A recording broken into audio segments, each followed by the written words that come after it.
A year ago today, officials say a passing driver noticed a home engulfed in flames.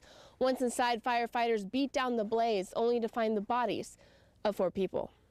The bodies, like I said, were burnt, unrecognitional. They had to get DNA out of the bones just to find out if they were the right people in the trailer. Sadly, the bodies found at mile 87 near Willow, Alaska, were those of 23-year-old Azriel Stewart, 4-year-old Axon Soundera, and 1-year-old Kason Soundera. She was killed. She was shot in the chest. The 4-year-old was shot in the chest, and the baby was shot in the abdomen. That's all I know. And he shot himself in the head. Authorities told Edna Nelson, Azriel's aunt, that 43-year-old Vanaphone Soundera, also known as Jack, took his family's life along with his own. Over a divorce because she didn't want to be with him because he was abusive.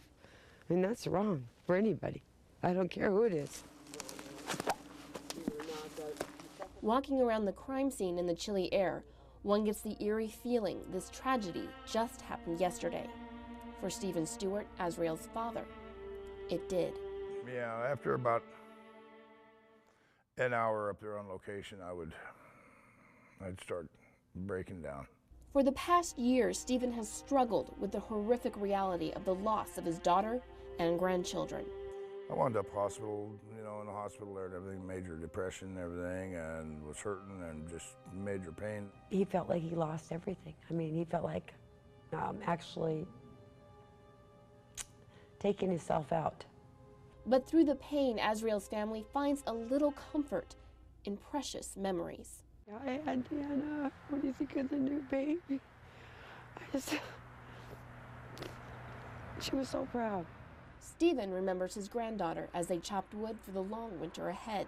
And so she went and got 2 bottles of water, come on around the corner, and she's like, Papa, too hot, let's sit down, take a break.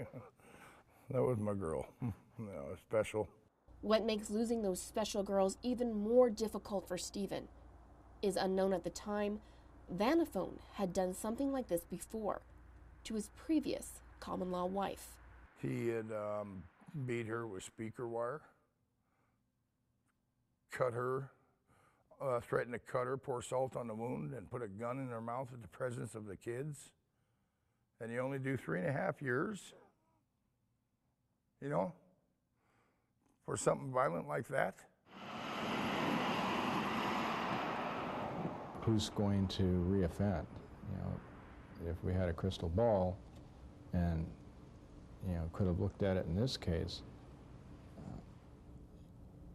Vanaphone probably would have never got out of jail. David Bauer is the detective on the Mile 87 case and says he too thinks about what might have been. I feel for Stephen. I know his pain.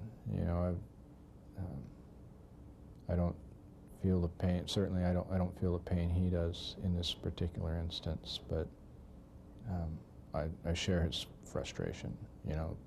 Could this have been prevented? Certainly, it could have. Stephen is a very private man when it comes to showing emotion. Even today, he says, it's hard to shed tears in front of others. Yeah. It is, yeah.